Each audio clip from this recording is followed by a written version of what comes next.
नमस्कार दोस्तों, कैसे हैं आप लोग? बात करेंगे हम जियो फाइनेंशियल सर्विसेज की। बहुत ही बड़ा यहाँ पर फैसला लिया गया है। ये फैसला किस्मत बदल सकता है। स्टॉक के अंदर तूफानी तेजी आ सकती है।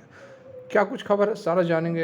एनालिसिस सारा कुछ। रिक्वेस्ट है कि रहेगी कि वीडियो यदि आप लोग अच्छी लगे लाइक करके हमें मोटिवेट जरूर करें। चैनल को सब्सक्राइब कर ले इस ज़बरदस्त जेन्युइन कंटेंट के लिए।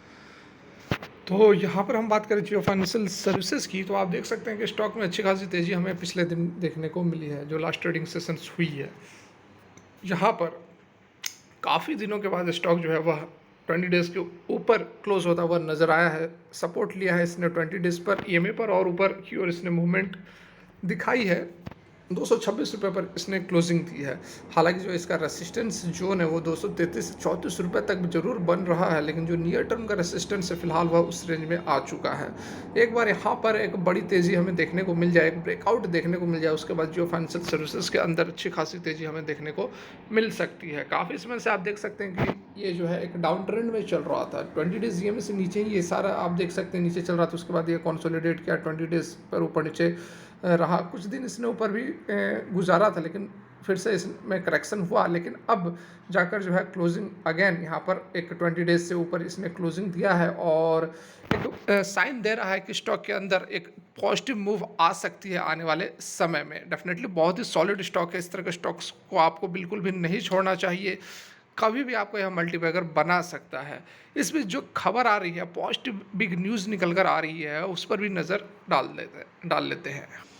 तो यहाँ पर आप देख सकते हैं जो बड़ी अपडेट निकल कर आ रही है। पहले यह कंपनी जो फाइनेंशियल सर्विसेज एनबीएफसी के अंडर रजिस्टर्ड थी, अब इसको सीआईसी के अंडर रजिस्टर्ड किया जाएगा। ये कंपनी का जो फैसला है बहुत ही बड़ा, यहाँ पर एक मास्टर स्टॉक हो सकता है। सीआईसी मतलब कि कोर इन्वेस्टमेंट कंपनी। पहले जो नॉन बैंकिंग फाइनेंशियल कंपनी था, जिस तरह से हमारा बजाज फाइनेंस वगैरह एनबीएफसी है, उस तरह से पहले ये बिजनेस किया करता था उसके अंडर। लेकिन अब ये यहाँ पर जो है चेंजिंग होने वाला है। तो इससे क्या बेनिफिट मिलेगा, क्या असर पड़ेगा, तो यहाँ पर आप देख सकते हैं जो मूव आया है, response to a directive from the Reserve Bank of India.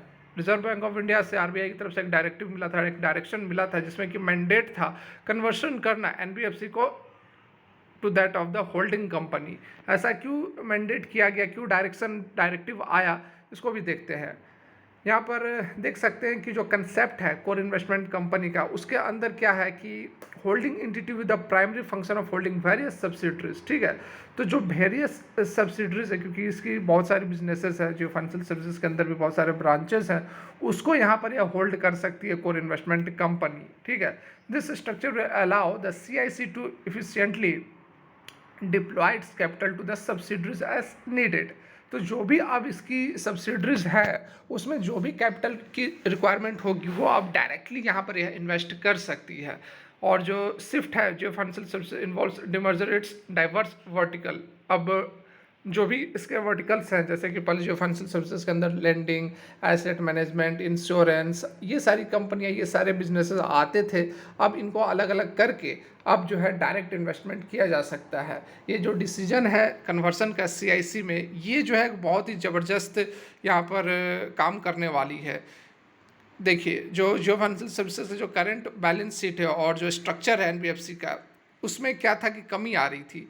Asset और बिजनेस स्ट्रक्चर जो एसोसिएटेड रह रहे थे एनबीएफसी के साथ, तो वो चीज़ यहाँ पर लैक कर रहा था। देख सकते हैं it lacks the asset and business structure associated with NBFC. मतलब एनबीएफसी के साथ में जो स्ट्रक्चर एसोसिएटेड होता है एसेट का, बिजनेस स्ट्रक्चर, वो जो है यह फुलफिल नहीं कर रहा था जियो फाइनेंशियल सर्विसेज। तो इस कारण से अपना फुल फ्लो में यह परफॉर्मेंस नहीं दिखा पा रहा था। एडिशनली उसके साथ में various subsidiaries perform a variety of function from payroll, insurance, asset management, lending, and this does not align with the category defined for pure play NBFC।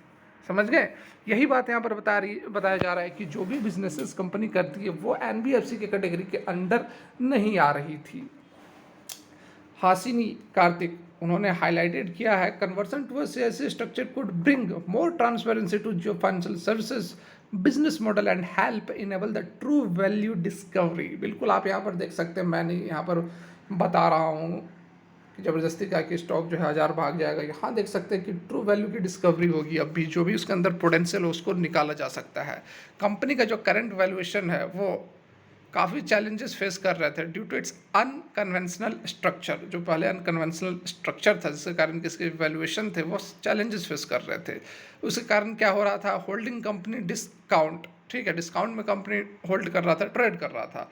अब ये जो मूव आया है to this model is expected to address the issue allowing for a more accurate reflection of the value of the each subsidiary.